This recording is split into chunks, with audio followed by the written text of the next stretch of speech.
Now, let's talk about micronutrients. Micro because we need them in small amounts in our diets. They include vitamins, minerals, and phytochemicals. Vitamins are organic molecules that are essential for our body function. There are two categories, water-soluble and fat-soluble.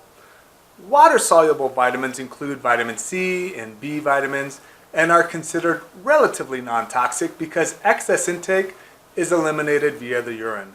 For the walker, these vitamins are vital because vitamin C is responsible for tissue regeneration and antioxidation. And B vitamins are basically responsible for the metabolism of carbohydrates, which will become glucose and sugar that our body will use as fuel.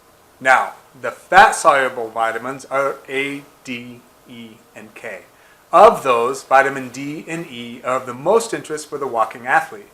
Vitamin D has been in the news lately because it seems that, as a population, we seem to have very low levels of it.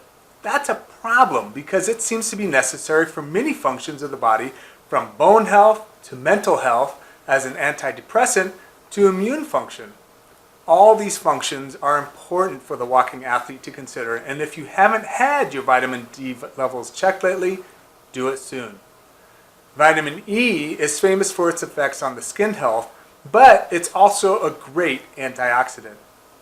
An antioxidant is what it says. It counters oxidation. Well, to simplify this complex event, oxidation is a destructive chemical process that occurs in the presence of oxygen. Rust is an example of oxidation of metal in the presence of oxygen. When bare metal is not painted or protected in any way, it rusts. And yes, we rust in a way on the inside too. It just does it differently. We have chemicals in us called free radicals that act like tiny little bullets that run around destroying things. Cells, tissues, everything. This is called oxidation and leads to aging, cancer, and other health complications and needs to be monitored and controlled.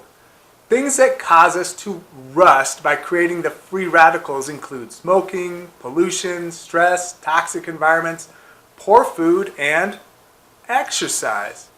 It's a normal part of health, but research shows that taking antioxidant supplementation has positive effects on our health. Antioxidants are special anti-rust compounds that work to neutralize the negative effects of free radicals, those bullets.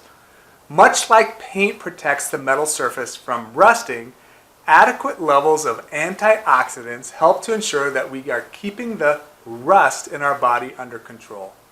So, moving on, we move into another type of micronutrient that is only needed in small amounts in our diet for good health.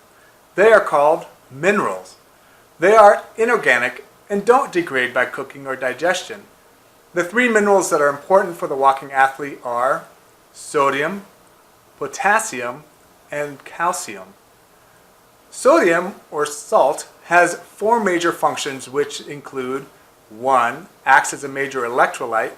Electrolytes help with electrical conduction and function in our body.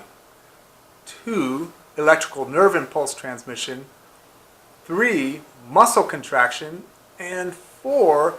Regulation of blood pressure, specifically through the rising and lowering of fluid volume in our body. Now, because it is associated with raising our blood pressure, we need to make sure we are consuming sodium appropriately, especially during hot weather. So, potassium is also an electrolyte and is also associated with nerve impulse, muscle contraction, and blood pressure regulation, but it works on the other side of the cell wall, the inside of the cell, where the sodium works on the outside of the cell. Low levels of potassium are associated with muscle cramping and nerve conduction issues. And lastly, calcium. When calcium is mentioned, most people think of its role in bone, but it actually has a very important role in muscle contraction. Eating fresh vegetables like cauliflower and bell peppers contain high levels of calcium along with dairy products. And finally, phytochemicals, which are plant-based chemicals that have been associated with decreased risk of cardiovascular disease and cancer. They are brightly colored fruits and veggies and should be included in our meals.